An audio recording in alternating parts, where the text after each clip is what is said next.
Hello friends, welcome to my channel PCS with Chauhan. तो guys, मेरा नाम है कीरत चौहान और दोस्तों, जैसे कि आप जानते हैं कि हम यहाँ पे क्या कर रहे हैं, घटना चक्र की उत्तर प्रदेश 2022 की किताब कर रहे हैं। आज हम करेंगे पार्ट 4। देखिए, यूपी पीसीएस आने वाला है तो उसके लिए ये बुक बहुत इंपॉर्टेंट है क्योंकि आपको आपके प्रदेश के बारे में जानकारी होनी चाहिए। ठीक है, मतलब जिस प्रदेश का आप दे रहे हैं पीसीएस का एग्ज़ाम, उसके बारे में जानकारी होनी चाहिए। तो उसके लिए बहुत ही बेहतर बुक है मेरी तरफ से। तो मैं यही कहूँगी कि बहुत ही अच्छी बुक है ये।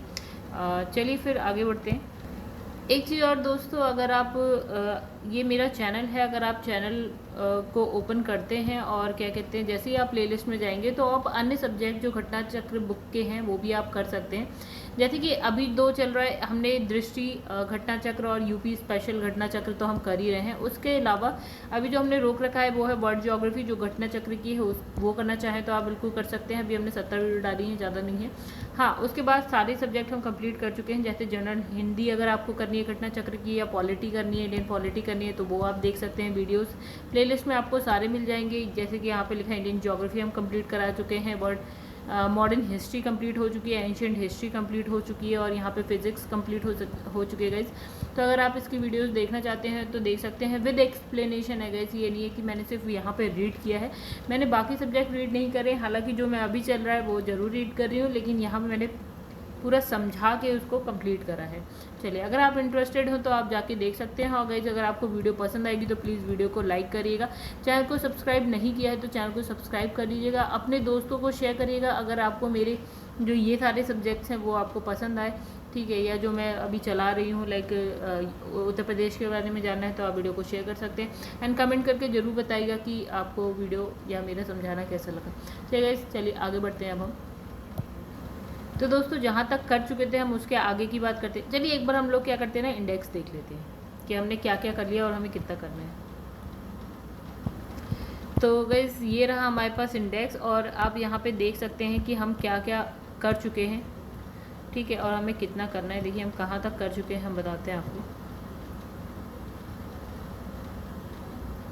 तो गाइस देखिए, यहाँ तक आपका ऑलमोस्ट कंप्लीट हो रहा है। ठीक है, उसके बाद अभी हम करेंगे और हम देखते हैं कितने पार्ट में इसे कंप्लीट कर लेंगे। जल्दी से कंप्लीट कर देंगे क्योंकि एग्ज़ाम आ गया है। चलिए, तो ये आपने देख लिया। अगर आपको वीडियो पसंद आएगी तो प्लीज़ लाइक करिएगा दोस्तों। चलो अब शुरू करते हैं, जितना हमने छोड़ दिया था उसके आगे। सॉरी गाइस, 70 पेज नंबर 70 से। तो ये आ गया आपका। देखिए यहाँ लिखा है उत्तर प्रदेश के प्रमुख स्थलों की बात कर रहे थे, तो मुख्य स्थल संबंधित तथ्य। ठीक है, अब यहाँ लिखा है कि आगरा स्थित लाल किले का निर्माण करवाया किसने? अकबर ने करवाया। फिर लिखा है सूफी संत शेख सलीम चिश्ती की दरगाह स्थित है। कहाँ स्थित है? फतेहपुर सीकरी में। फिर है राधा स्वामी संप्रदाय के अनुयायियों का मंदिर स्थित है। कहाँ? दयालबाग आगरा में। फिर उत्तर प्रदेश का सबसे पुराना और सबसे बड़ा बहुउद्देशीय संग्रहालय राज्य संग्रहालय लखनऊ, स्थापना इसकी हुई है 1863 में। चलिए आगे बढ़ते हैं। तो गाइस यहाँ लिखा है प्रयाग का नाम इलाहाबाद रखा। किसने रखा था? अकबर ने। और मुगल सम्राट अकबर का मकबरा स्थित है कहाँ? सिकंदरा आगरा में। फिर उसके बाद बात करेंगे कि वृंदावन स्थित गोविंद देव के मंदिर का निर्माण करवाया तो जयपुर के महाराजा मानसिंह ने करवाया। फिर उसके बाद है अयोध्या में जन्मे कुल 5 जैन तीर्थकर, जो तीर्थंकर होते हैं उनमें जिनमें जैन धार्मिक मूल्य का मतलब जिन्होंने क्या करा, जैन धार्मिक मूल्यों का प्रचार किया, वो कौन कौन से थे? एक तो हो गए आपके ऋषभदेव, दूसरे हैं आपके अजितनाथ, तीसरे हैं अभिनंदन, और फिर है आपके सुमितनाथ और अनंतनाथ। चलिए आगे बढ़ते हैं। लिखा है उत्तर प्रदेश के प्रमुख संग्रहालय और स्थापना वर्ष देख लेते हैं। तो एक हो गया यहाँ पे लिखा है राज्य संग्रहालय लखनऊ 1863। फिर है राजकीय संग्रहालय मथुरा 1874। फिर है राजकीय संग्रहालय झांसी 1978। फिर अंतर्राष्ट्रीय राम कथा संग्रहालय एवं आर्ट गैलरी अयोध्या 1988। फिर राजकीय बौद्ध संग्रहालय गोरखपुर 1986। लोक कला संग्रहालय लखनऊ 1989। फिर है जनपदीय संग्रहालय सुल्तानपुर 1990। फिर है राजकीय बौद्ध संग्रहालय कुशीनगर 1994। राजकीय पुरातत्व संग्रहालय कन्नौज 1996। चलिए, फिर यहाँ पे लिखा है कि राजकीय स्वतंत्रता संग्राम संग्रहालय मेरठ 1997। राजकीय जैन संग्रहालय मथुरा 2002। फिर है डॉक्टर भीमराव अंबेडकर संग्रहालय पुस्तकालय रामपुर 1998। फिर है कालका विंध्याधीन महाराज की ड्यूडी व कथक संग्रहालय लखनऊ 2016। फिर है लाल बहादुर शास्त्री लाल बहादुर शास्त्री स्मृति संग्रहालय वाराणसी 2018। फिर है भारत कला भवन BHU वाराणसी 1920। फिर है राजकीय बौद्ध संग्रहालय पिपर हवा सिद्धार्थनगर 2009। देन यहाँ पे लिखा है राजकीय पुरातत्व संग्रहालय फर्रुखाबाद, ये क्या है आपका निर्माणाधीन है। चलिए मतलब अभी बन रहा है। अब हम बात करेंगे प्रमुख दार्शनिक स्थल और संबंधित जिले। तो गाइस यहाँ पे देखिए कौन कौन से हो गए। एक लिखा है ताजमहल कहाँ पे है, आगरा में। वृंदावन मंदिर कहाँ पे है आपका, मथुरा में। फिर इसमें लिखा है खानकाह रशीदिया कहाँ पे, मैनपुरी में। भगवान वराह मंदिर कहाँ पे है, सोरो कासगंज में। फिर है रूसी दरवाज़ा लखनऊ में। और गोकर्णनाथ मंदिर कहाँ पे है, लखीमपुर खीरी में। चक्र तीर्थ नैमिषारण्य ये आपका मिलेगा सीतापुर में। आप फोटोज़ क्लियर नहीं है गाइस, नहीं तो और अच्छा दिखता। यहाँ लिखा है आनंद भवन प्रयागराज। फिर है कड़क शाह बाबा की मज़ार कौशाम्बी। बाबनी इमली शहीद स्थल फतेहपुर। फिर है झांसी इमली शहीद फांसी इमली शहीद स्थल प्रयागराज हो गया। और शहीद स्थल छावनी बस्ती। कनक भवन अयोध्या। सप्त मातृका की प्रतिमा आपकी कन्नौज हो गई। JK मंदिर कानपुर नगर। और लास्ट एक हित में है दिगंबर जैन मूर्तियाँ आसई किले के से प्राप्त, ये हो गया आपकी कहाँ इटावा। चलिए आगे बढ़ जाते हैं। अच्छा और है शुक्ल तालाब, ये है कानपुर देहात। फिर गोरखनाथ मंदिर गोरखपुर। बौद्ध स्तूप कुशीनगर। पिपरहवा सिद्धार्थनगर। बाबा सोमनाथ जी का मंदिर देवरिया। संत कबीर निर्माण स्थल मगहर संत कबीर नगर। फिर है माथा कुंवर बुद्ध प्रतिमा कुशीनगर। दशावतार मंदिर देवगढ़ ललितपुर। हरिदेव जी मंदिर गोवर्धन मथुरा। फिर है लाडली जी राधा मंदिर कहाँ, मथुरा। चलिए और देख लेते हैं दोस्तों। तो यहाँ पे लिखा है आपका भीतरगांव गुप्तकालीन मंदिर कानपुर। फिर भारद्वाज आश्रम और अक्षय वट प्रयागराज। शांकभरी देवी मंदिर कहाँ है, सहारनपुर। फिर है दान तीर्थ हस्तिनापुर मेरठ। व्यास टीला नरसिंह टीला जालौन। विंध्यवासिनी मंदिर मिर्जापुर। लोधेश्वर महादेव मंदिर बाराबंकी। भृगु मंदिर बलिया। मुगल घाट फर्रुखाबाद। ओघड़नाथ मंदिर मेरठ। चलिए नेक्स्ट पे आ जाते हैं। तो गाइस अभी भी वही है, चलिए आगे बढ़ते हैं। जायसी स्मारक रायबरेली। अशफाक उल्ला खां मज़ार शाहजहाँपुर। चाइना मंदिर श्रावस्ती। रानी महल झांसी। मकरबई मंदिर महोबा। कामदगिरी पर्वत चित्रकूट। कालिंजर दुर्ग बांदा। रजा लाइब्रेरी रामपुर। शिबली एकेडमी आजमगढ़। देवी पाटन पाटेश्वरी देवी मंदिर बलरामपुर। फिर है पार्वती अर्गा अभ्यारण्य कहाँ पे है, कोंडा में। रेणुकेश्वर महादेव मंदिर सोनभद्र। फिर इसमें लिखा है सीताकुंड घाट सुल्तानपुर। सीतामढ़ी धार्मिक स्थल भदोही। 84 गुंबद कालपी जालौन। बेहला देवी मंदिर प्रतापगढ़। एजाज अली हॉल बिजनौर। शुक्रताल का प्रसिद्ध शिव मंदिर मुजफ्फरनगर। धानापुर शहीद स्मारक चंदौली। लॉर्ड कॉर्नवालिस का मकबरा गाजीपुर।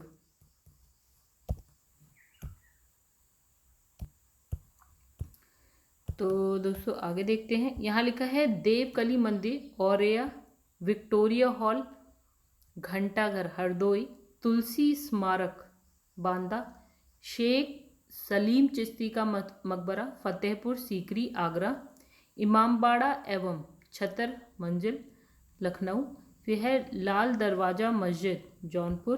हाजी वारिस अली की दरगाह देवा शरीफ तो है बाराबंकी में। फिर है सैयद सालार मसूद गाजी की दरगाह, बहराइच में मिलेगी आपको। कपिल मुनि आश्रम, रामेश्वर मंदिर व भेद कुंड, तो ये आपको मिलेगा फरुखाबाद, राइट। उसके बाद यहाँ पे है आपका महर्षि दधीची आश्रम सीतापुर में।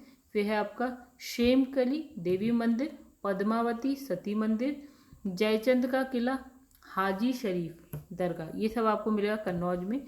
फिर है नंदीग्राम, भरत कुंड, शीश महल, नागेश्वर नाथ, राम जन्मभूमि मंदिर।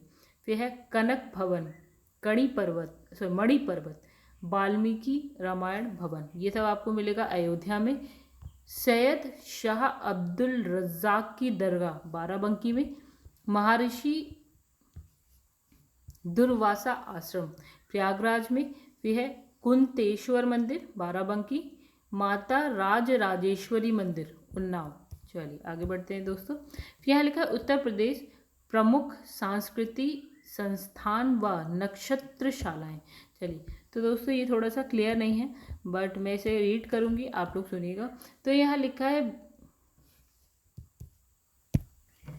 भातखंडे संगीत संस्थान लखनऊ, तो इसकी स्थापना 1926 में मैरिस कॉलेज के नाम से, ठीक है।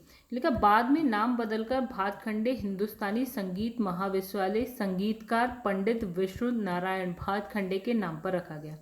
उत्तर प्रदेश राज्य सरकार द्वारा 26 मार्च 1966 को इसे अपने नियंत्रण में लिया गया और डीम्ड यूनिवर्सिटी घोषित होने तक एक शासकीय संस्था के रूप में गतिशील रहा। भारत सरकार द्वारा 24 अक्टूबर 2000 को डीम्ड यूनिवर्सिटी से घोषित कर, मतलब क्या है, डीम्ड विश्वविद्यालय घोषित कर दिया गया और वर्ष 2021 में इसे राज्य विश्वविद्यालय का दर्जा प्रदान किया गया। चलिए अब दूसरा पढ़ लेते हैं। तो इसमें देखिए यहाँ पे है, चलिए तो हमें पता है, तो यहाँ पे लिखा है कि राज्य ललित कला अकादमी उत्तर प्रदेश, इसकी स्थापना 8 फरवरी 1962 को उत्तर प्रदेश शासन के संस्कृति विभाग की पूर्णता वित्त पोषित स्वायत्त शासित इकाई के रूप में। चलिए नेक्स्ट पढ़ते हैं। उत्तर प्रदेश सिंधी एकेडमी लखनऊ कब स्थापना हुई है? 1996 में हुआ। उद्देश्य सिंधी भाषा के प्रचार प्रसार, विकास, संरक्षण और संवर्धन के लिए, ठीक है। अब उसके बाद आता है उत्तर प्रदेश पंजाबी एकेडमी, स्थापना 5 मार्च 1999 को हुई। फिर है राज्य संग्रहालय लखनऊ, ठीक है, तो स्थापना 1863 में लखनऊ डिवीजन के तत्कालीन कमिश्नर कर्नल एल्बर्ट द्वारा की गई। 1883 में यह प्रांतीय संग्रहालय के रूप में लाल बारादरी में व्यवस्थित। फिर है वर्ष 1950 में इसका नाम प्रांतीय संग्रहालय के स्थान पर राज्य संग्रहालय रखा गया। चलिए उत्तर प्रदेश हिंदी संस्थान, इसकी स्थापना 30 दिसंबर 1976। हिंदुस्तानी एकेडमी प्रयागराज, स्थापना 22 जनवरी 1927 को, उद्घाटन 29 मार्च 1972 को। फिर है उत्तर प्रदेश संस्कृत संस्थान लखनऊ, इसकी स्थापना 31 दिसंबर 1976 को और इसका उद्देश्य क्या है? संस्कृत, पाली, प्राकृत भाषा एवं उनके साहित्य के समुचित संरक्षण, प्रोत्साहन एवं विकास हेतु। चलिए आगे बढ़ते हैं। फिर लिखा है राष्ट्रीय कथक संस्थान लखनऊ, स्थापना संस्कृति विभाग के अंतर्गत स्वायत्त शासी संस्था के रूप में 1988-89 में।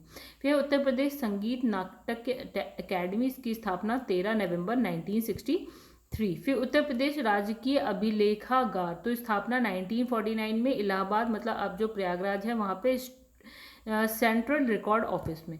फिर उसके बाद बात करेंगे जनजातीय एवं लोक कला संस्कृति संस्थान लखनऊ, इसकी स्थापना कब हुई? 1996 में हुई। उद्देश्य उत्तर प्रदेश के जनजातीय एवं लोक संस्कृति के संरक्षण, संवर्धन, प्रदर्शन हेतु। फिर उसके बाद बात करेंगे भारतेंदु नाट्य अकेडमी लखनऊ, स्थापना अगस्त 1975। उद्देश्य हिंदी भाषी प्रांतों में प्रतिभावान व आकांक्षी युवक युवतियों को नाट्य कला में प्रशिक्षण देने हेतु। चलिए नेक्स्ट पे आ जाते हैं नीचे। तो यहाँ लिखा है उत्तर प्रदेश शिक्षा की बात करते हैं। तो यहाँ लिखा है उत्तर प्रदेश शिक्षा से संबंधित महत्वपूर्ण तथ्य। चलिए शुरू करते हैं। तो उत्तर प्रदेश कृषि अनुसंधान परिषद की स्थापना 1989 में हुई। फिर यहाँ बात करेंगे doctor Ambedkar institute of technology for handicap, तो तो ये है कानपुर 1997। फिर बात करेंगे हृदय रोग संस्थान एवं JK कैंसर संस्थान, कहाँ, कानपुर। फिर बात करेंगे उत्तर प्रदेश आयुर्विज्ञान विश्वविद्यालय सैफई इटावा। फिर उत्तर प्रदेश भाषा विभाग की स्थापना 1958। फिर राज्य शैक्षिक अनुसंधान एवं प्रशिक्षण परिषद की स्थापना 1981। चलिए, उत्तर प्रदेश संस्कृत संस्थान की स्थापना 1976। फिर उर्दू प्रदेश की द्वितीय राजभाषा घोषित की गई, कब, 1989 में। फिर उत्तर प्रदेश हिंदी संस्थान की स्थापना 1976। अखिल भारतीय आयुर्विज्ञान संस्थान एम्स रायबरेली और गोरखपुर। फिर उत्तर प्रदेश बेसिक शिक्षा परिषद की स्थापना 1972। और ये हम कर चुके हैं दोस्तों, आगे बढ़ते हैं हम। चलिए, यहाँ लिखा है उत्तर प्रदेश चिकित्सा एवं, तो यहाँ लिखा है उत्तर प्रदेश, इसमें लिखा है औद्योगिक प्रशिक्षण संस्थानों की स्थापना राजकीय 305। चिकित्सा एवं प्रौद्योगिकी शिक्षण संस्थान 2019-20 ठीक है। तो मेडिकल कॉलेज 22, इसमें नर्सिंग, फार्मेसी, आयुर्वेदिक, होम्यो, यूनानी कॉलेज सम्मिलित नहीं है, ठीक है। और इसमें लिखा है राजकीय इंजीनियरिंग कॉलेज 12। फिर बात करेंगे पॉलिटेक्निक राजकीय, तो ये हो गया आपका 166।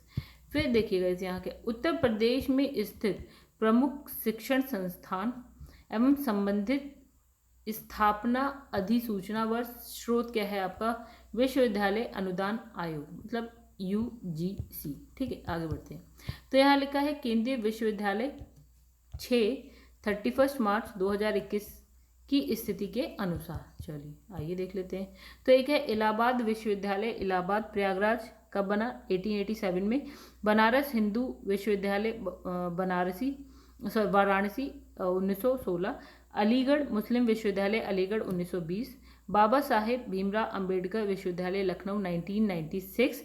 राजीव गांधी राष्ट्रीय विमानन विश्वविद्यालय रायबरेली स्थापना हेतु वर्ष 2013 में अधिनियम पारित। फिर है रानी लक्ष्मीबाई केंद्रीय कृषि विश्वविद्यालय झांसी 2014, ठीक है। अब गाइस बात करेंगे, ये सारे हमारे क्या थे, केंद्रीय विश्वविद्यालय। अब बात करेंगे डीम्ड यूनिवर्सिटी की, कितनी है, 9 है, 30 नवंबर 2021 की स्थिति के अनुसार। आइए देखें कौन कौन से। एक हो गया नेहरू ग्राम भारती विश्वविद्यालय प्रयागराज 2008। फिर है शोभित अभियांत्रिकी एवं प्रौद्योगिकी संस्थान मेरठ 2006। JP सूचना प्रौद्योगिकी संस्थान नोएडा 2004। संतोष विश्वविद्यालय गाजियाबाद 2007। फिर है Indian veterinary research institute Izzatnagar Bareilly 1983। फिर है दयाल बाग एजुकेशन इंस्टीट्यूट आगरा 1981। फिर है उच्चतर तिब्बती शिक्षण हेतु केंद्रीय संस्थान वाराणसी 1988। फिर है भातखंडे संगीत संस्थान लखनऊ 2000। नोट में इसमें लिखा है कि वर्तमान में राज्य विश्वविद्यालय का दर्जा प्राप्त किया जा चुका है, ठीक है। अब बात करेंगे आपका same Higginbottom university of agriculture technology and science Allahabad Prayagraj 2000। अब बात करेंगे यहाँ पे निजी विश्वविद्यालय की, जो कि 31 है, ठीक है। आइए देखें अब तक कौन कौन थे। महायोगी गोरखनाथ विश्वविद्यालय गोरखपुर 1921। FS विश्वविद्यालय फिरोजाबाद 2021। बेनेट विश्वविद्यालय ग्रेटर नोएडा 2016। बरेली अंतर्राष्ट्रीय विश्वविद्यालय बरेली 2016। एरा विश्वविद्यालय लखनऊ 2016। IIMT विश्वविद्यालय मेरठ 2016। JS विश्वविद्यालय शिकोहाबाद फिरोजाबाद 2015। महर्षि सूचना प्रौद्योगिकी विश्वविद्यालय लखनऊ 2013। संस्कृत विश्वविद्यालय मथुरा 2016। श्री राम स्वरूप मेमोरियल विश्वविद्यालय बाराबंकी 2012। ग्लोकल विश्वविद्यालय सहारनपुर 2012। JP विश्वविद्यालय अनूप शहर बुलंदशहर 2014। रामा विश्वविद्यालय कानपुर 2014। शोभित विश्वविद्यालय सहारनपुर 2012। जगत गुरु रामभद्राचार्य दिव्यांग विश्वविद्यालय चित्रकूट 2001। आइए आगे बढ़ते हैं। फिर इसमें लिखा है कि गलगोटिया विश्वविद्यालय ग्रेटर नोएडा 2011, शिव नाडर विश्वविद्यालय ग्रेटर नोएडा 2011, फिर है एमिटी यूनिवर्सिटी नोएडा 2005, फिर GLA विश्वविद्यालय मथुरा 2010, फिर है एनवाटिस विश्वविद्यालय बरेली 2010, मोनाद विश्वविद्यालय हापुड़ 2010, मंगलायतन विश्वविद्यालय अलीगढ़ 2006, मोहम्मद अली जौहर विश्वविद्यालय रामपुर 2006, तीर्थकर महावीर विश्वविद्यालय मुरादाबाद 2008, फिर है शारदा विश्वविद्यालय ग्रेटर नोएडा 2009, स्वामी विवेकानंद सुभारती विश्वविद्यालय मेरठ 2008, नोएडा अंतर्राष्ट्रीय विश्वविद्यालय ग्रेटर नोएडा 2010, बाबू बनारसी दास विश्वविद्यालय लखनऊ 2010, IFTM विश्वविद्यालय मुरादाबाद 2010, फिर है इंटीग्रल यूनिवर्सिटी लखनऊ 2004, श्री वेंकटेश्वरा विश्वविद्यालय गजरौला अमरोहा 2010। चलिए आगे बढ़ते हैं। तो गाइस अब यहाँ लिखा है कि जो राज्य विश्वविद्यालय 32 हैं, ठीक है, उसकी बात कर लेते हैं। तो देखिए, तो गाइस चलिए इसको क्या ही रीड करना, आप इसको एक बार रीड कर लीजिएगा, ठीक है। तो इसको मैं थोड़ा सा ये वाले को आगे बढ़ा देती हूँ।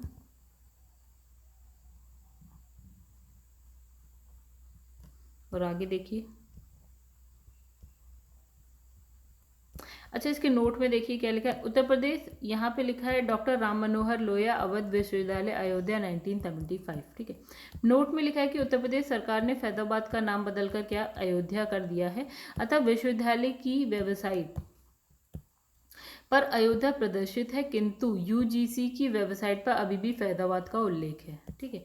आगे भी देख लीजिए, बुलंदशहर विश्वविद्यालय झांसी, चौधरी चरण सिंह यूनिवर्सिटी, संपूर्णानंद संस्कृत यूनिवर्सिटी, महात्मा ज्योतिबा फूले रोहिलखंड विश्वविद्यालय, महात्मा गांधी काशी विद्यापीठ, डॉक्टर राम मनोहर लोहिया राष्ट्रीय विधि विश्वविद्यालय, डॉक्टर राम मनोहर लोहिया आयुर्विज्ञान संस्थान लखनऊ। फिर बाकी भी आप देख लीजिए एक बार,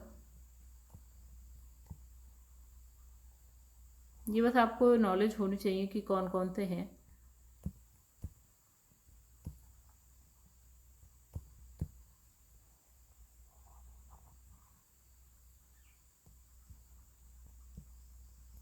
चलिए इस आगे बढ़ते हैं। फिर हम लोग उत्तर प्रदेश प्रमुख शोध संस्थानों की बात करते हैं, ठीक है, यहाँ से शुरू करते हैं। तो इसमें लिखा है सबसे पहला भारतीय विश्व विज्ञान अनुसंधान संस्थान लखनऊ, केंद्रीय औषधि अनुसंधान संस्थान लखनऊ, फिर Indian technological research centre Lucknow, फिर भारतीय पशु चिकित्सा यानी कि वेटनरी अनुसंधान संस्था कहाँ पे है, इज्जत नगर बरेली, राष्ट्रीय कृषि वानिकी अनुसंधान केंद्र झांसी, केंद्रीय पक्षी अनुसंधान संस्थान इज्जत नगर बरेली, फिर है Indian institute of vegetable research Varanasi, फिर केंद्रीय उपोषण बागानी संस्थान पूर्णा, केंद्रीय आम अनुसंधान संस्थान का लखनऊ, फिर है national bureau of fish genetic resources Lucknow, फिर है Indian grade storage management and research institute Hapur, फिर राष्ट्रीय सांस्कृतिक संपदा संरक्षण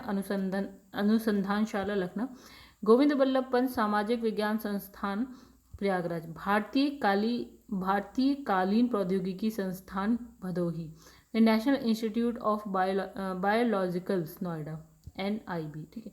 आगे देख लीजिए, फिर है अनुसंधान अभिकल्प एवं मानक संगठन research designs and standards organisation भारतीय रेलवे लखनऊ, फिर है VV Giri national labour institute Noida, then फिर है राष्ट्रीय उद्यमिता एवं लघु व्यवसाय विकास संस्थान NIESBUD नोएडा, देन हम बात करेंगे central pulp and paper research institute Saharanpur, then कोशिकीय एवं निवारण अर्बुद शास्त्र संस्थान ICPO नोएडा, देन केंद्रीय बकरी अनुसंधान संस्थान मथुरा, भारतीय चारा अनुसंधान संस्थान झांसी, फिर है न्यायिक प्रशिक्षण एवं अनुसंधान संस्थान लखनऊ, फिर है हरीश चंद्र अनुसंधान संस्थान प्रयागराज, भारतीय दलहन अनुसंधान संस्थान कानपुर, राष्ट्रीय गन्ना अनुसंधान संस्थान लखनऊ,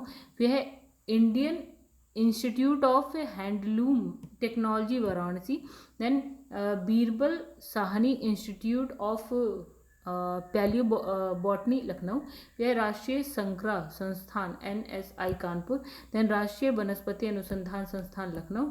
फिर यहाँ लिखा है केंद्रीय औषधि एवं संगंध पौधा संस्थान central institute of medical and aromatic plants, ठीक है, लखनऊ में। तो गाइस एक बार आप लोग एक नज़र ऐसी मार लीजिए इस पे।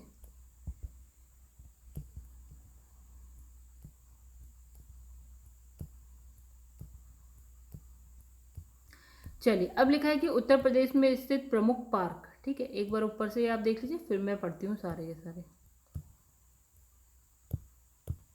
चलिए तो पार्क की बात कर लेते हैं। तो इसमें लिखा है डिफेंस पार्क कानपुर, झांसी व लखनऊ, फिर क्षेत्रीय साइंस सिटी लखनऊ, फिर है आपका Tronica city Ghaziabad, Saraswati hitech city Prayagraj, trans Delhi signature city Ghaziabad, leather park Agra, textile एवं हॉजरी पार्क कानपुर, फिर leather technology park Banthar Unnao, फिर mega food park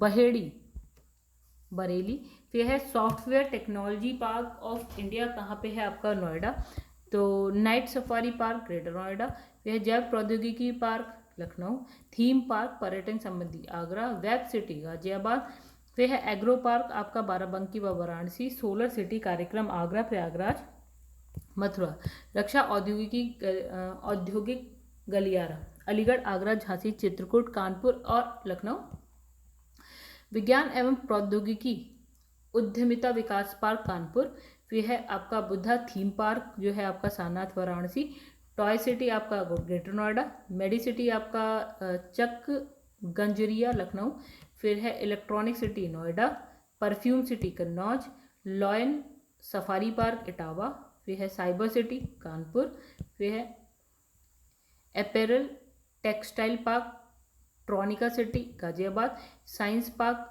Sandila Hardoi, फिर है निर्यात संवर्धन औद्योगिक park greater Noida Agra, plastic city आपका दिबियापुर औरैया, फिर है ट्रांस गंगा सिटी उन्नाव, फिर आपका निकिडा सिटी कानपुर व उन्नाव के बीच, फिर है नॉलेज पार्क ग्रेटर नोएडा, फिर arrow space park Lucknow Kanpur Agra Meerut एवं गौतम बुद्ध नगर। चलिए आगे बढ़ते हैं।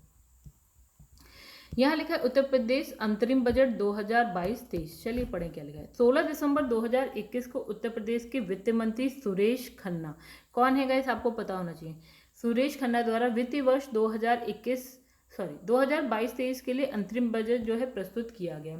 ठीक है, अब यहाँ पे बात हो रही है गाइस अंतरिम बजट क्यों, क्योंकि अभी देखिए नई सरकार बनने वाली है। ठीक है, इसलिए मतलब उत्तर प्रदेश में जो इलेक्शन होते हैं तो उससे पहले ही हुआ और उसके जस्ट थोड़े कुछ ही समय में क्या है इलेक्शन और इसका रिजल्ट आया। ठीक है, इसलिए यहाँ पे जो बजट आया उसको बोल दिए इंतरिम बजट। ठीक है, इसके बाद जो आएगा वो प्रॉपर आ जाएगा। फिर भारतीय संविधान के अनुसार 2006 में उल्लिखित प्रावधानों के अंतर्गत ये इंतरिम बजट वित्त वर्ष 2022-23 के प्रथम 4 माह का क्या है लेखन दान है। ठीक है, प्रथम 4 माह, क्योंकि फिर तो ये हट सकता है, इसमें चीज़ें चेंज हो सकती हैं इंतरिम बजट से और उसमें दूसरे वाले में। अब लिखा है उत्तर प्रदेश इंतरिम बजट 2022, इंतरिम बजट की बात हो रही है। इसमें लिखा है प्रस्तुतकर्ता कौन है, जो वित्त मंत्री सुरेश कुमार खन्ना 16 दिसंबर 2021 को। फिर है राजस्व लेखे का व्यय जो है आपका देख सकते हैं गाइस कितना है आपका यहाँ पे 4,51,000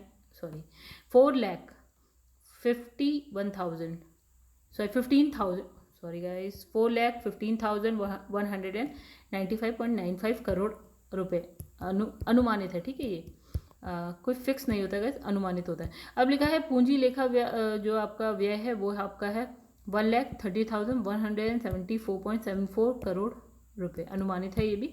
और उसके बाद बजट का आकार यहाँ पे लिख दिया है, कितना लिखा है 5,45,370.69 करोड़ रुपए, यानी कि आप ये मान लीजिए 5.5 लाख करोड़ रुपीस कुछ इतना। अब लिखा है राजस्व लेखे के अंतर्गत व्यय की प्रमुख मदें। आइए यहाँ लिखा है मदें, इसमें लिखा है फिर लिखा है कि बजट अनुमान 2021-22, बजट अनुमान 2022-23 और फिर लिखा है वृद्धि या कमी, कि पहले से वृद्धि हुई है इसमें या फिर कमी आई है। तो जैसे यहाँ पे लिखा है ब्याज अदायगी, तो गाइस यहाँ पे जो है ये आपका 21-22 का है और ये आपका 22-23 का है, ठीक है।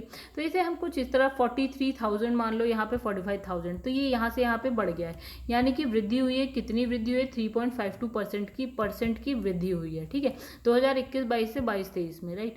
और उसके बाद लिखा है शिक्षा, खेलकूद, कला, संस्कृति। तो इसमें जैसे आप यहाँ कह रहे 65,000 है, यहाँ पे 85,000, तो यहाँ पे 31.79% की वृद्धि हुई है, ठीक है। यहाँ स्वास्थ्य एवं परिवार कल्याण, तो यहाँ पे आप मान लीजिए कि 23,000 है या 25,000, यहाँ पे भी क्या है? वृद्धि हुई है गाइस 6.64% की। फिर यहाँ पे समाज कल्याण एवं पोषण, यहाँ पे 23,000 या 22,000, तो यहाँ पे गाइस क्या हुई है? कमी हुई है। कितनी? 3.75% की कमी हुई है, ठीक है। अब यहाँ पे लिखा है कृषि एवं संबद्ध कार्यकलाप, तो यहाँ पे लिखा है 12,000, यहाँ भी 12,000, ठीक है। तो 12,340, 12,800 में है, तो यहाँ पे क्या है? वृद्धि हुई है 4.03% की। फिर लिखा है ग्राम्य विकास, तो यहाँ 19,000 है, यहाँ पे भी 19,000, तो 19,200 कुछ है, 19,600, तो यहाँ पे भी क्या है? वृद्धि हुई है 1.89% की। ऊर्जा में भी क्या हुई है गाइस? ऊर्जा में देखिए यहाँ पे कमी हुई है, तो 17,000 और 11,000, देखिए कितनी कमी हुई है, ठीक है। तो माइनस में है 32.34। फिर है परिवहन की बात करें तो यहाँ पे है 5,000, यहाँ पे 4,000, यहाँ पे भी कमी हुई है, यानी कि यहाँ पे है -12.53% की कमी हुई है। अब यहाँ पे देखिए क्या लिखा है गाइस, यहाँ पे लिखा है अंतरिम बजट का जो है सार 2022-23, ठीक है, करोड़ रुपये में। तो गाइस हम देखिए पूरा तो नहीं पढ़ेंगे, कहाँ क्या खर्चा है क्या है, ठीक है। मेन हमें पता है कि कितने रुपए हुए। 2020-22 वास्तविक आंकड़े लिखे हैं यहाँ पे, 2020-21 के वास्तविक आंकड़े हैं, 2021-22 के बजट अनुमान है, और 21-22 का क्या संशोधित अनुमान है, ठीक है। फिर उसके बाद 22-23 का इसमें बजट अनुमान दे रखा है। तो ये वाली लाइन आप खुद पढ़िएगा, आगे कितने कितने रुपए हैं, ठीक है। हम यहाँ देखें राजस्व लेखे की प्रति प्राप्तियाँ, ठीक है। तो देखिए एक होता है कर राजस्व होता है, एक होता है करेत्तर राजस्व होता है। मतलब एक तो होता है कि जो टैक्स मिलता है हमको, ठीक है, टैक्स से जो रेवेन्यू आता है, और एक नॉन टैक्सेबल होता है, ठीक है। तो वो यहाँ पे लिखा है कितना है? 4,53,097। ये जो 22-23 का है यहाँ पे करोड़ में है, ये क्या है? करोड़ रुपीज़ में है, ठीक है। कितना है आप देख सकते हैं। फिर है आपका पूंजी लेखे की प्राप्तियां, तो इसमें ऋणों की वसूली कितनी हुई है, यहाँ पे ये लिख रखा है, ठीक है। और इसमें लिखा है उधार व अन्य देयताएं, जिसमें भारतीय रिजर्व बैंक से अर्थोपाय अग्रिम, तो गैस ये आपका यहाँ लिखा है। कुल प्राप्तियां इसने यहाँ पे लिख दी है 5.4 लाख करोड़ रुपीस। और फिर है राजस्व लेखे पर व्यय जिसमें, ठीक है, और इसमें लिखा है ब्याज अदायगी कितनी हो गई आपकी 45,000 कुछ करोड़ रुपए है।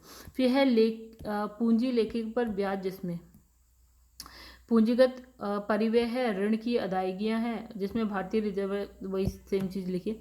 और फिर इसमें लिखा है कुल व्यय 8 + 10 है। देखिए 8 और 10 मतलब हो गया आपका ऐसे, ये हो गया 8 + 10। जब इन दोनों को आप प्लस कर देंगे, ठीक है, तो हमारे पास क्या हो जाएगा? कुल व्यय हो जाएगा, जिसकी वैल्यू आपकी यहाँ पे लिखी हुई है, ठीक है। फिर उसके बाद यहाँ बात करेंगे राजस्व बचत कितना है? 1 - 8, राइट।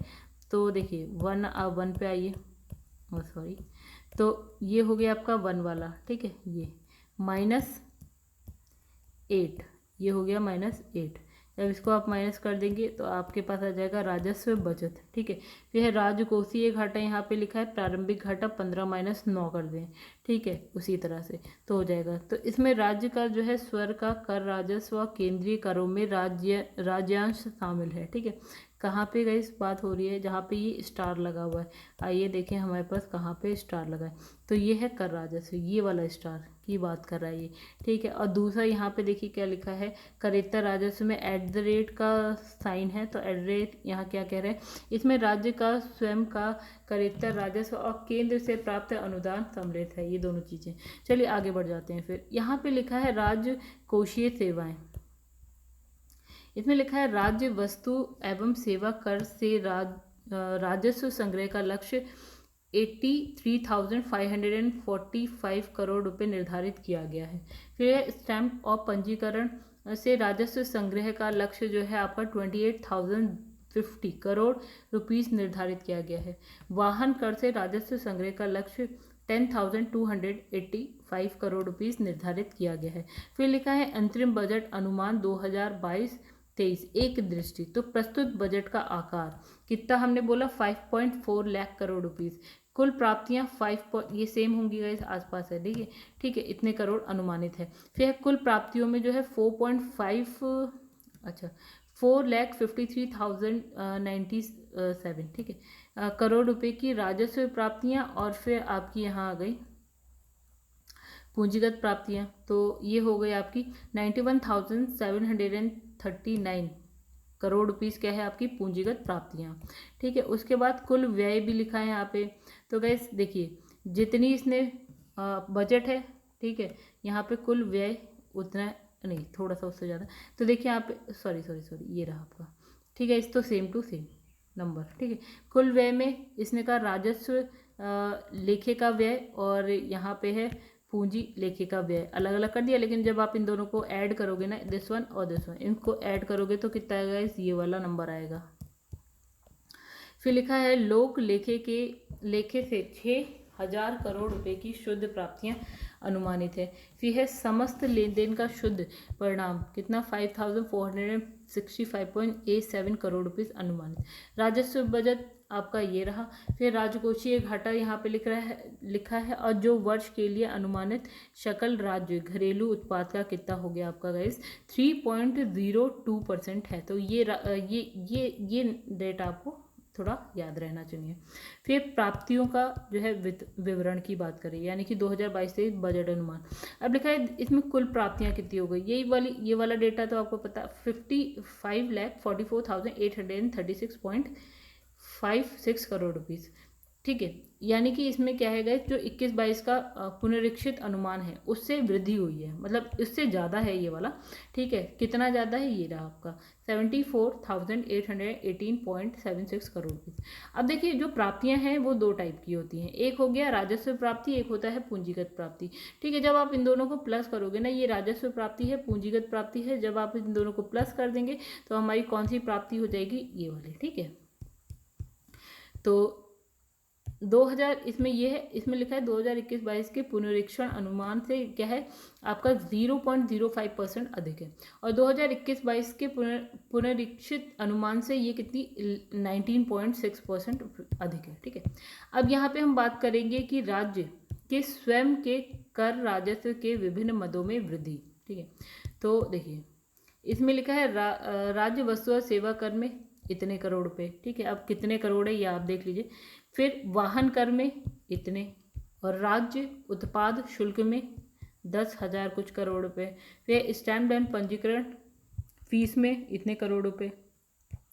बिक्री व्यापार कर में 5,555.19 करोड़ रुपीस। चलिए आगे बढ़ते हैं गाइस। अब लिखा है राजस्व प्राप्ति की प्रमुख मदें। एक हो गया आपका केंद्रीय कर में राजस्व में क्या है 10% की वृद्धि हुई है। और फिर लिखा है राज्य का स्वयं का कर राजस्व 30.12% की वृद्धि हुई है।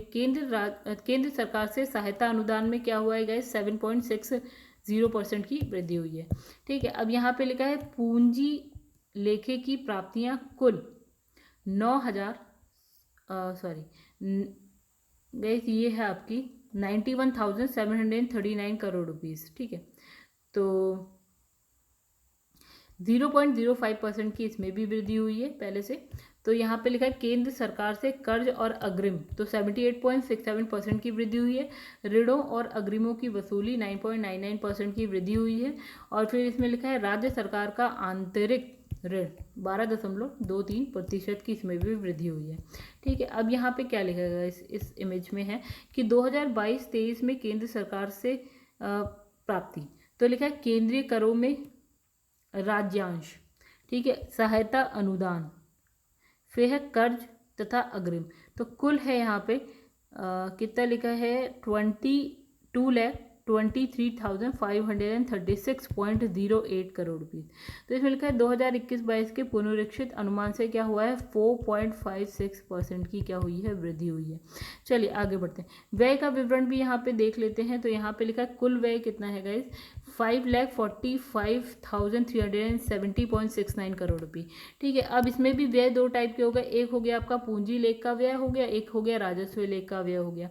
तो जो राजस्व लेख का व्यय उसमें कितनी है आपकी 5.08% की वृद्धि हुई है, और पूंजी लेख के व्यय में कितनी 16.09% की वृद्धि हुई है।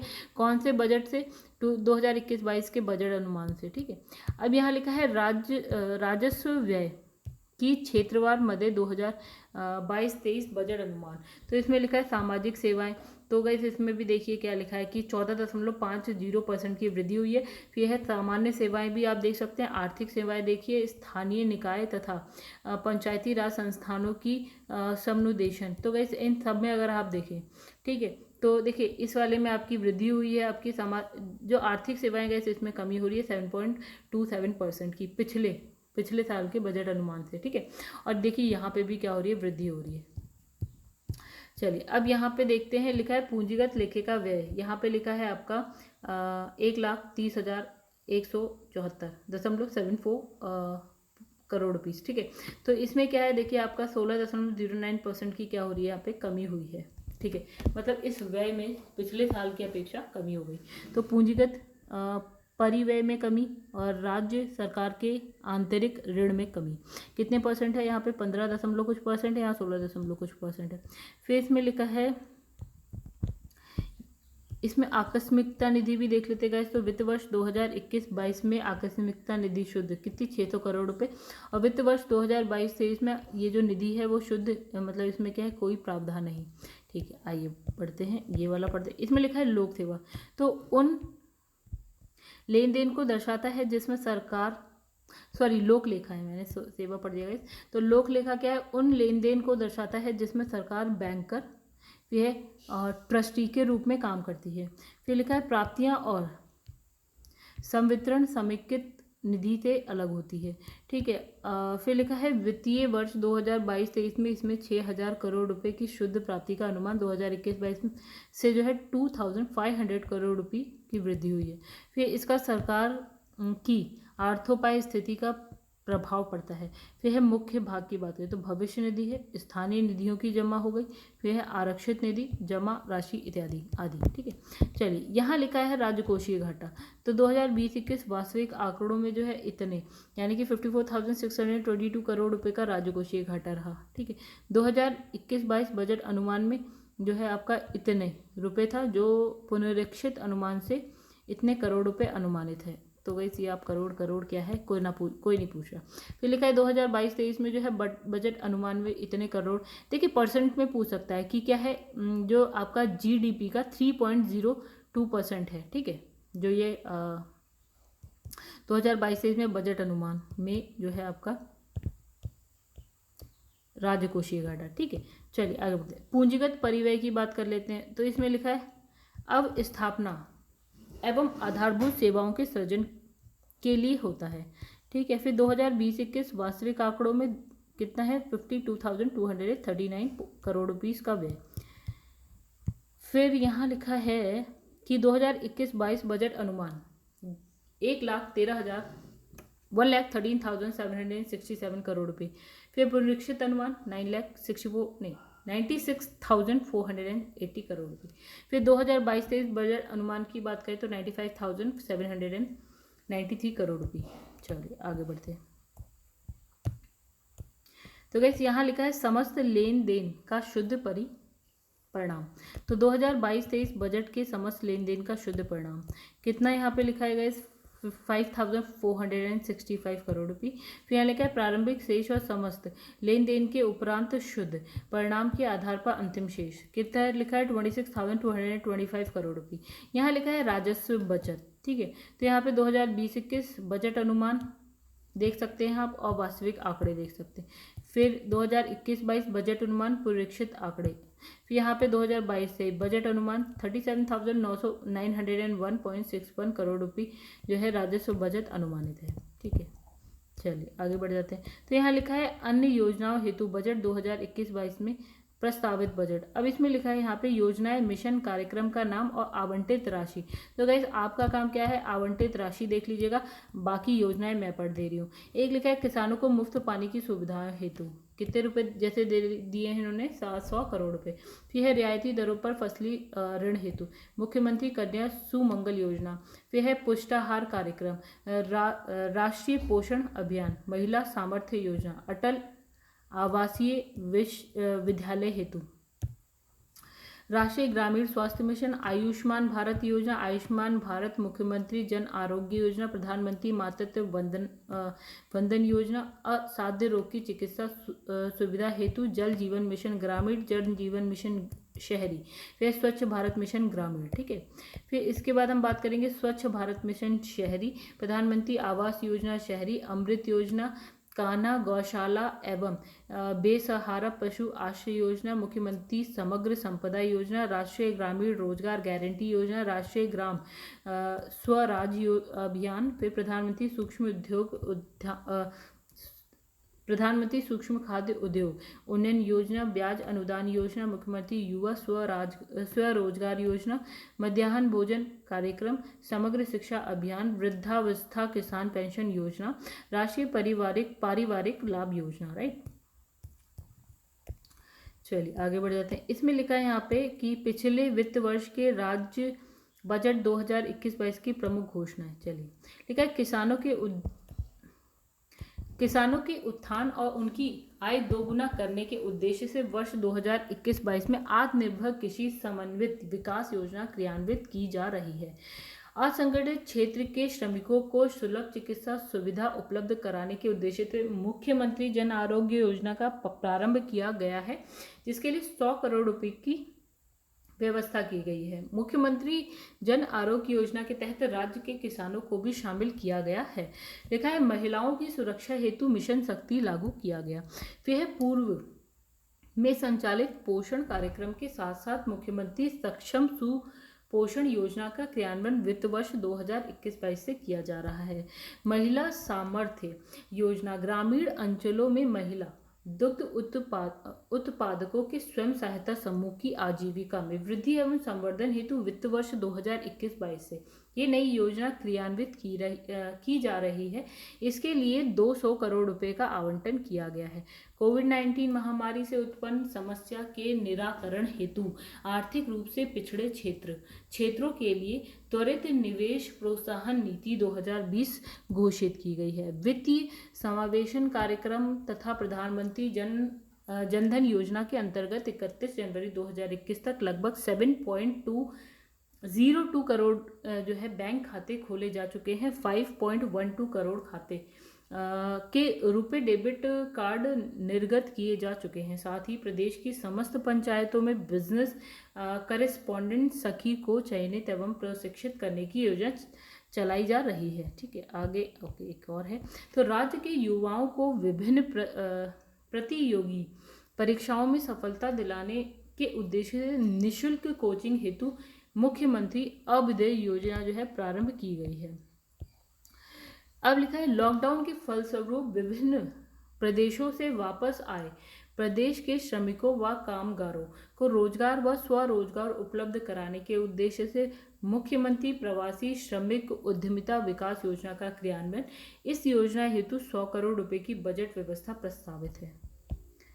फिर है प्रधानमंत्री किसान ऊर्जा सुरक्षा एवं उत्थान महाभियान योजना के तहत कृषि कार्य हेतु सोलर पंपों की स्थापना कराई जा रही है। इस योजना के तहत वित्त वर्ष 2021-22 में जो है 15,000 सोलर पंपों की जो है स्थापना का लक्ष्य है। देन बात करेंगे सरकार द्वारा आत्मनिर्भर उत्तर प्रदेश के लक्ष्यों को प्राप्त करने हेतु जन स्वास्थ्य स्वच्छता सुरक्षा स्वदेशी को बढ़ावा स्वावलंबन व सशक्तिकरण पर जो है केंद्रीय योजनाओं और कार्यक्रमों को गति प्रदान की जा रही है। चलिए उसके बाद हम यहाँ पे बात करेंगे आत्मनिर्भर भारत विजन के तहत राज्य सरकार द्वारा आत्मनिर्भर उत्तर प्रदेश के विकास मंत्र पर कार्य किया जा रहा है। नोट की बात करते हैं तो यहाँ पे लिखा है आत्मनिर्भर उत्तर प्रदेश की अवधारणा 4 स्तंभों पर आधारित है। कौन कौन से स्तंभ है वो है अवस्थाना विकास अवस्थापना विकास, जन स्वास्थ्य, मानव संपदा एवं सामाजिक सांस्कृतिक विकास, कृषि एवं संबद्ध क्रियाकलापों का विकास।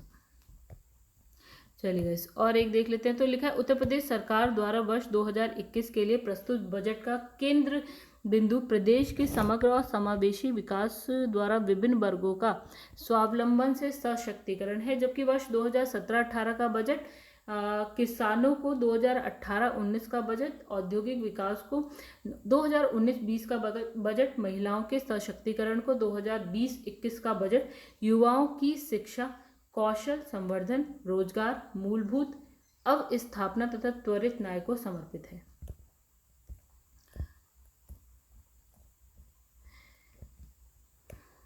तो वैसे यहाँ लिखा है पल्लेदारों, श्रमिक परिवारों तथा असंगठित क्षेत्र के कर्मचारियों को सामाजिक सुरक्षा प्रदान किए जाने के उद्देश्य से मुख्यमंत्री दुर्घटना बीमा योजना की घोषणा की गई है, जिस हेतु जो है 12 करोड़ रुपए धनराशि आवंटित की गई है।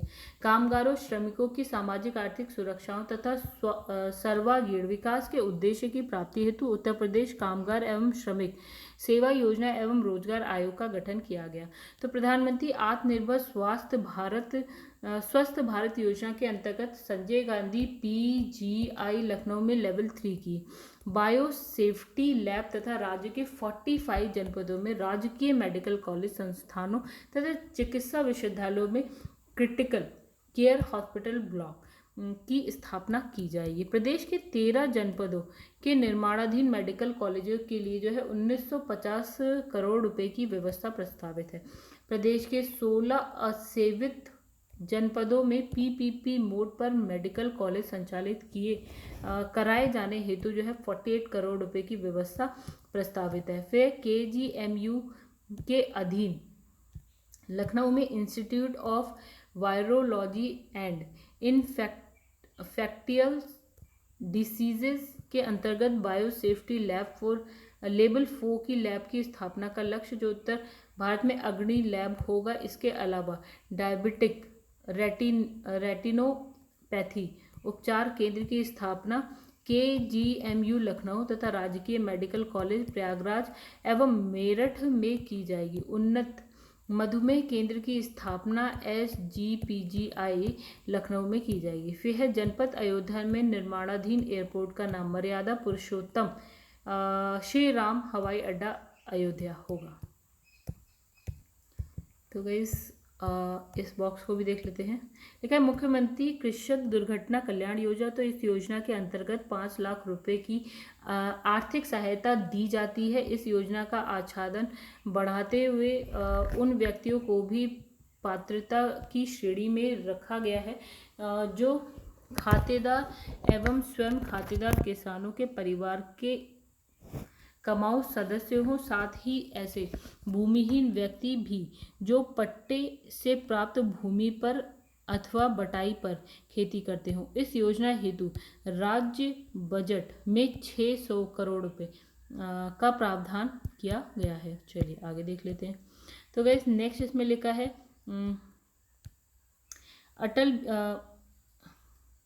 अटल बिहारी वाजपेयी चिकित्सा विश्वविद्यालय लखनऊ की स्थापना हेतु बजट में जो है 100 करोड़ रुपए की व्यवस्था प्रस्तावित है।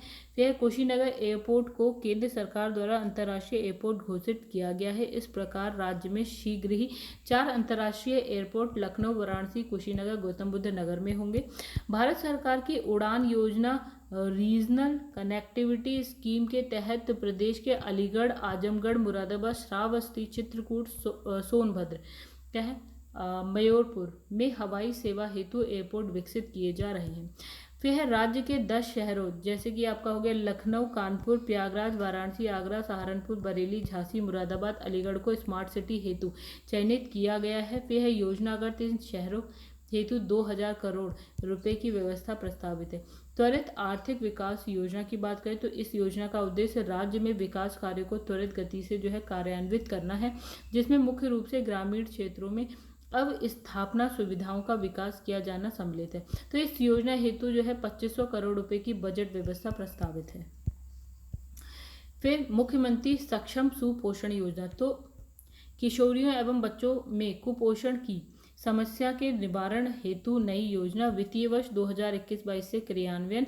तो इस योजना के अंतर्गत जो है आपका ड्राई राशन के साथ साथ अतिरिक्त पोषण प्रदान किया जाएगा। इस योजना में उन कुपोषित बच्चों को शामिल किया जाएगा जो 6 महीने से 5 वर्ष तक की उम्र के हो और आंगनबाड़ी केंद्रों पर पंजीकृत हो। तो एनीमियाग्रस्त 11 से 14 वर्ष की विद्यालय न जाने वाली किशोरी बालिकाओं भी इसमें आच्छादित हैं। तो इस योजना हेतु बजट में कितना 100 करोड़ रुपए की व्यवस्था की गई है। फिर बात करेंगे उत्तर प्रदेश गौरव सम्मान। तो प्रदेश में ख्याति लब्ध साहित्यकारों एवं कलाकारों हेतु जो अन्य किसी पुस्तक में सम्मानित नहीं हो सके, प्रत्येक वर्ष जो है अधिकतम 5 व्यक्तियों को सम्मानित किया जाएगा। प्रत्येक सम्मानित व्यक्ति को जो है 11 लाख रुपए के सम्मान राशि जो है प्रदान की जाएगी।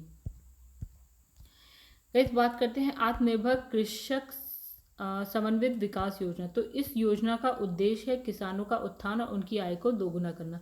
तो वित्त वर्ष 2021-22 से इस योजना का क्रियान्वयन हो रहा है। तो इस योजना के मुख्य घटक की बात करें तो प्रदेश के प्रत्येक एग्रो क्लाइमेटिक जोन में अधिक उत्पादकता वाली फसलों का चिन्हीकरण करना।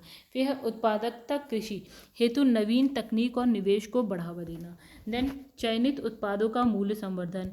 देन विपणन हेतु बाजार तैयार किया जाना तथा ब्लॉक स्तर पर जो है आपका कृषक उत्पादक संगठनों की स्थापना। तो इस योजना हेतु बजट में जो है 100 करोड़ रुपए की व्यवस्था प्रस्तावित है। ठीक है। फिर बात करते हैं वित्त वर्ष 2021-22 में वस्त्रोद्योग के क्षेत्र में 25,000 जो है रोजगार सृजन का लक्ष्य। उत्तर प्रदेश इलेक्ट्रॉनिक्स विनिर्माण नीति 2017 में नोएडा, ग्रेटर नोएडा और यमुना एक्सप्रेसवे क्षेत्र को इलेक्ट्रॉनिक मैन्युफैक्चरिंग जोन घोषित किया गया। फिर है 5 वर्ष में जो है आपका 20,000 करोड़ रुपए के निवेश लक्ष्य को 3 वर्ष में ही अर्जित कर लिया गया। उत्तर प्रदेश इलेक्ट्रॉनिक विनिर्माण नीति 2020 में अगले 5 वर्षों में 40,000 व्यक्तियों के लिए रोजगार सृजन का लक्ष्य रखा गया। यमुना एक्सप्रेसवे में जेवर एयरपोर्ट के समीप इलेक्ट्रॉनिक सिटी की स्थापना।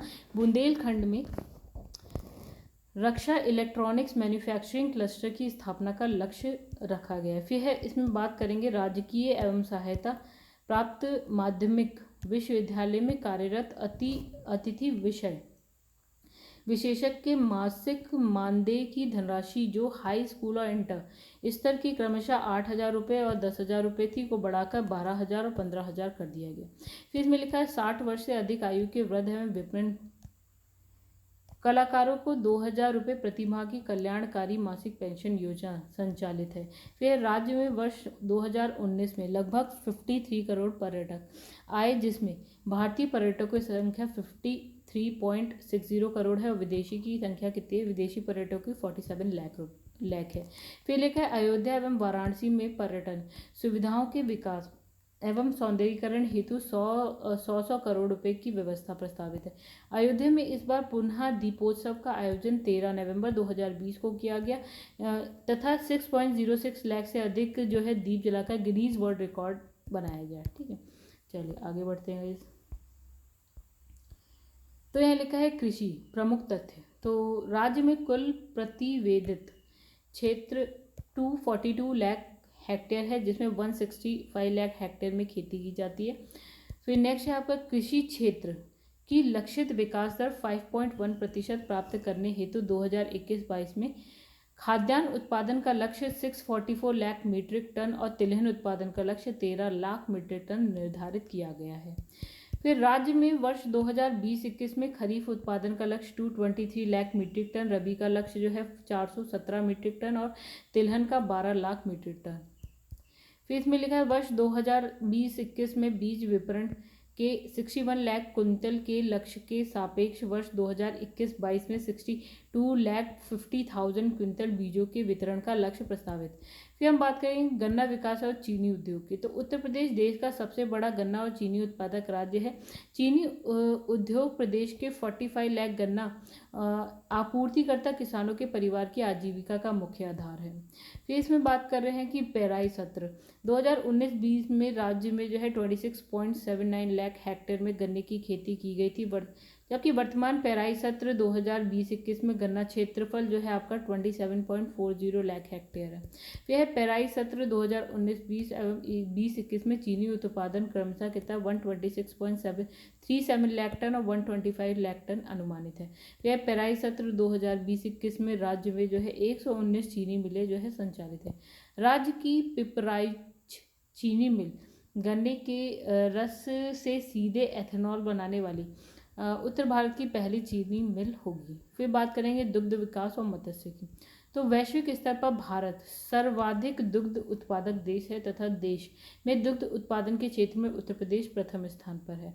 तो वर्ष 2018-19 में राज्य में दुग्ध उत्पादन 18,000 टन, ठीक है, तथा प्रतिदिन प्रति व्यक्ति दुग्ध उपलब्धता कितनी 371 ग्राम रही।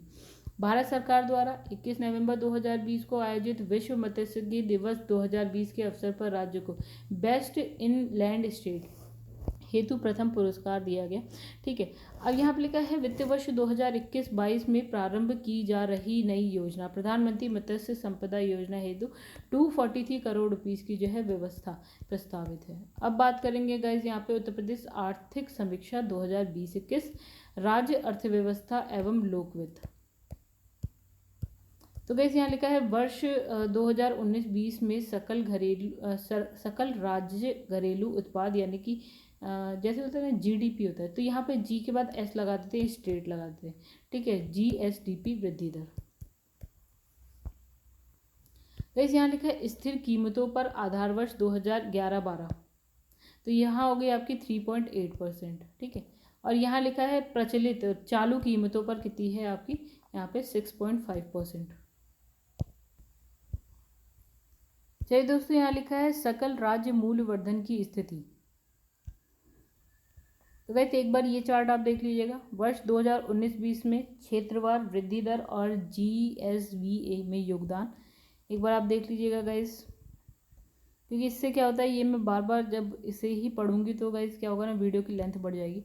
यहाँ लिखा है स्थिर कीमतों पर आधार वर्ष 2011-12 सकल राज्य मूल्य वर्धन में क्षेत्रफल वृद्धि दर एवं योगदान प्रतिशत में। वह राज्य में प्रति व्यक्ति आय का विवरण आपका वृद्धि दर प्रतिशत में। और आगे बढ़ जाते हैं फिर हम लोग।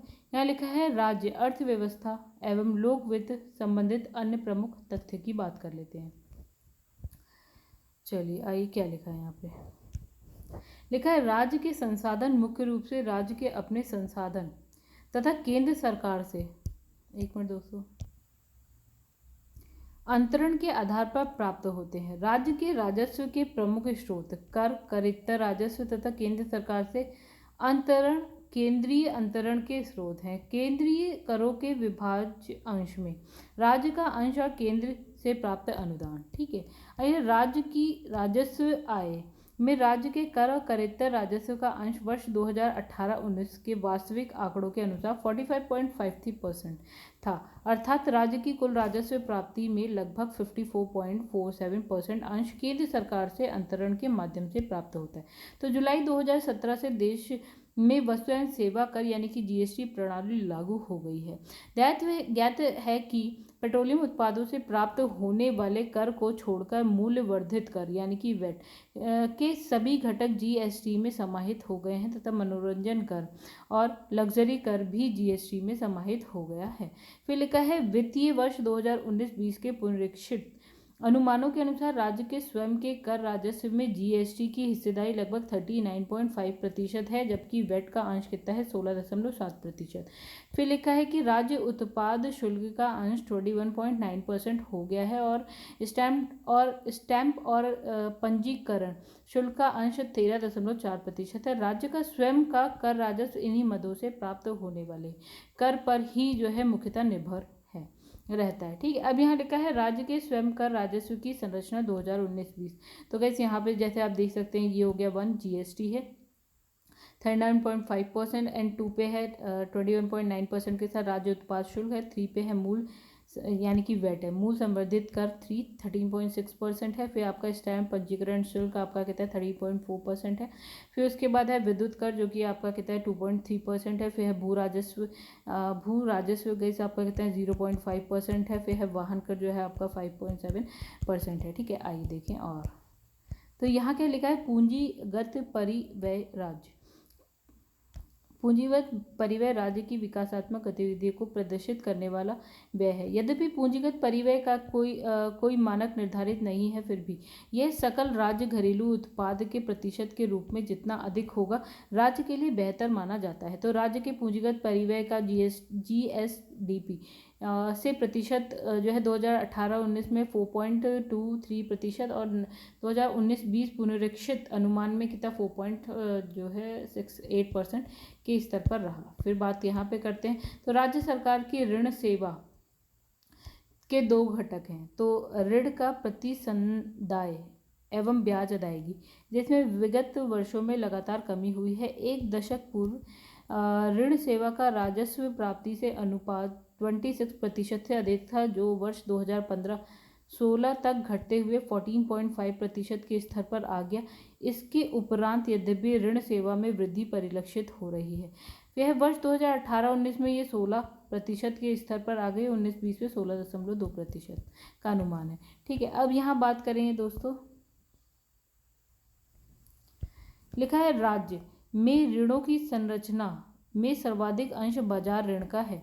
वर्ष 2019-20 के पुनरीक्षण अनुमान के अनुसार राज्य ऋण ग्रस्तता का लगभग आधे से अधिक अंश अर्थात 58.2% अंश बाजार ऋण से प्राप्त हुआ है। इसके पश्चात अल्प बचत निधि से लिए गए ऋण लगभग 10.6% है। 14वें वित्त आयोग द्वारा की गई संस्तुति के क्रम में क्या है आपका NSSF ने से राज्य सरकार द्वारा ऋण लेने की प्रक्रिया समाप्त होने से इसमें लगातार कमी हो रही है। अब लिखा है राजस्व व्यय। तो राजस्व व्यय के मुख्य भाग राज्य करों की वसूली पर व्यय, ब्याज का भुगतान, प्रशासनिक तथा सामान्य सेवाओं पर व्यय तथा सामाजिक एवं आर्थिक सेवाओं पर व्यय। ठीक है, अब यहाँ बात करेंगे सामाजिक एवं आर्थिक सेवाओं पर होने वाला व्यय विकासात्मक श्रेणी में तथा सामान्य सेवाओं पर किए जाने वाला व्यय विकासेतर व्यय की श्रेणी में आता है। वित्त वर्ष 2015-16 तक विकासेतर राजस्व व्यय का अंश कुल राजस्व व्यय से घटकर 34% के स्तर तक आ गया है, परंतु इसके उपरांत इसमें लगातार वृद्धि दिखाई दे रही है। ठीक है, उल्लेखनीय है कि विकासेतर राजस्व व्यय में मुख्य रूप से पेंशन और ब्याज की मदें शामिल है और 7वें वेतन आयोग की संस्तुतियों के अनुरूप 1 जनवरी 2017 प्रभावी तिथि 1 जनवरी 2016 से पेंशन पुनरीक्षण के फलस्वरूप आगे के वर्षों में यह प्रतिशत लगातार बढ़ रहा है। तो गाइस नेक्स्ट इसमें लिखा है प्रादेशिक विकास में चुनौतियां एवं रणनीति। ठीक है, तो सबसे पहले लिखा है कि वर्ष 2024 तक प्रदेश को 1 ट्रिलियन वाली अर्थव्यवस्था बनाना। लिखा है कोविड-19 महामारी से प्रभावी अर्थव्यवस्था को पुनः पटरी पर लाना, विभिन्न राज्यों से वापस आए श्रमिकों को रोजगार उपलब्ध कराना, वर्ष 2022 तक कृषि आय को 2 गुना करना। चलिए, अब यहाँ लिखा है आपका प्रदेश सरकार द्वारा प्रादेशिक विकास से चुनौतियों हेतु रणनीति। यहाँ लिखा है वर्ष 2017-18 के बजट में किसानों का प्रधानता। फिर वर्ष 2019-20 के बजट में महिलाओं के सशक्तिकरण के माध्यम से समाज का उनके प्रति दृष्टिकोण में सकारात्मक परिवर्तन लाए जाने के लक्ष्य की प्रधानता।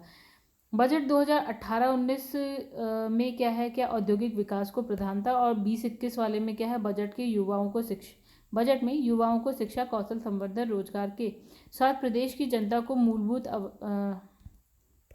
अवस्थापना सुविधा तथा त्वरित न्याय उपलब्ध कराने को प्रमुखता दी गई है। ये लिखा है प्रादेशिक विकास संबंधी अन्य प्रमुख तथ्य। तो इसमें लिखा है रणनीतिक परिवर्तन के अंतर्गत प्रदेश में राज्य योजना आयोग के स्थान पर राज्य नीति आयोग का गठन कर राज्य के समेकित तथा सतत विकास के लिए रोडमैप तैयार किया जाएगा। फिर लिखा है राज्य के व्यय का एक बड़ा भाग राज्य कर्मचारियों के वेतन और पेंशन के रूप में व्यय हो जाता है। ये राज्य सरकार का वचनबद्ध व्यय है, जिसे राज्य सरकार द्वारा वहन किया जाना अनिवार्य है। वर्ष 2015-16 में यह राज्य व्यय का जो है 56.1% था, जो 2018-19 में 55.1% के स्तर पे आ गया। प्रदेश में पॉस्को एक्ट के अधीन प्रचलित आपराधिक वादों के शीघ्र निष्पादन के लिए जो है 218 न्यायालयों के गठन का निर्णय लिया गया। अब तक स्थापित महिलाओं के विरुद्ध आपराधिक कोर्ट्स की संख्या 81 है। अनुसूचित जाति जनजाति अत्याचार निवारण अधिनियम के 25 कोर्ट और 13 कॉमर्शियल कोर्ट की स्थापना की गई है। यह निर्वाचित सांसदों विधायकों के लंबित आपराधिक वादों के लिए एक स्पेशल कोर्ट का गठन, 24 स्थायी लोक अदालत, 75 मोटर एक्सीडेंटल क्लेम ट्रिब्यूनल स्थापित किए गए हैं। फिर स्वच्छ भारत मिशन ग्रामीण के अंतर्गत शौचालय निर्माण में प्रदेश ने देश में प्रथम स्थान प्राप्त किया है। सभी 75 जनपद ओडीएफ घोषित हो चुके हैं। फिर लिखा है उत्तर प्रदेश किसानों को देय अनुदान का भुगतान डीबीटी के माध्यम से करने तथा मंडी अधिनियम में संशोधन करने वाला देश का पहला राज्य बना। नेक्स्ट यहाँ पे लिखा है कृषि। तो इसमें लिखा है उत्तर प्रदेश के आकार वर्गानुसार क्रियात्मक जोतों की संख्या एवं क्षेत्रफल। यहाँ आप देख सकते हैं, ये टेबल आप खुद देख लीजिएगा। फिर इसमें लिखा है प्रदेश में प्रमुख फसलों का आच्छादन उत्पादन एवं उत्पादकता इकाई आच्छादन लाख हेक्टेयर, उत्पादन लाख मीट्रिक टन एंड उत्पादकता कुंटल प्रति हेक्टेयर। ठीक है, आप ये एक बार टेबल आप लोग खुद से देख लीजिएगा गाइस, क्योंकि इसमें खाली और कुछ नहीं होगा, टाइम ज़्यादा वेस्ट होगा। यही काम आप भी करेंगे पढ़ने का, यही काम मैं भी। अच्छा, जैसे यहाँ पे है तो यहाँ उत्पादन उत्पादकता 2019-20 की बात चावल के बारे में लिखा है। ठीक है, फिर गेहूं के बारे में, धान्य फसलें, दलहन, खाद्य फसलें, तिलहन, ये आप देख लीजिएगा एक बार। फिर उसके बाद हमारे पास यहाँ उत्तर प्रदेश भूमि उपयोग में आंकड़े 1000 हेक्टेयर में, प्रतिशत में अगर 1 देखें तो 6.91% है। फिर जैसे यहाँ पे वर्ष 2019-20 में खपत व उपलब्धता की स्थिति। ठीक है, यहाँ आप देख सकते हैं। चलिए, तो गैस आज की वीडियो में उतना ही था। अभी आप जैसे मेरे चैनल की अगर आप मेरे चैनल पे जाते हैं PCS फिर Chauhan and for all government exam, तो गैस जैसे कि आप इसके जब प्लेलिस्ट में जाएंगे तो आप देख पाएंगे घटराचर की अन्य बुक भी अगर आपको करनी है तो गैस जैसे कि यूपी स्पेशल जो अभी चल रहा है यहाँ पे दृष्टि घटना चक्र देख सकते हैं आप, और वर्ड ज्योग्राफी जो हम अभी कर रहे हैं फिलहाल में। ठीक है, और ये है आपकी जनरल हिंदी हो गई, आपकी इंडियन पॉलिटी हो गई, आपके पास इंडियन ज्योग्राफी हो गई। तो इनकी वीडियोस आप देख सकते हैं, पूरी मैंने कंप्लीट करा रखी है। मॉडर्न हिस्ट्री हो गई, एंशिएंट हिस्ट्री हो गई, ठीक है, आपकी फिजिक्स हो गई, और विद एक्सप्लेनेशन। गाइस मैंने सिर्फ रीड नहीं किया है, मैंने इसे एक्सप्लेन करते हुए समझाया आपको। और गाइस अगर आपको वीडियो मेरी पसंद आएंगी तो वीडियो को प्लीज़ लाइक करिएगा, एंड चैनल को अभी तक सब्सक्राइब नहीं किया तो कर लीजिएगा, एंड शेयर करिएगा अपने दोस्तों में अगर आपको पसंद आए तो। प्लस कमेंट करके ज़रूर बताइएगा कि आपको कैसी लगी। चलिए गाइस यहाँ पे वीडियो को एंड करते हैं, बाकी का आगे की वीडियो में पढ़ाएंगे।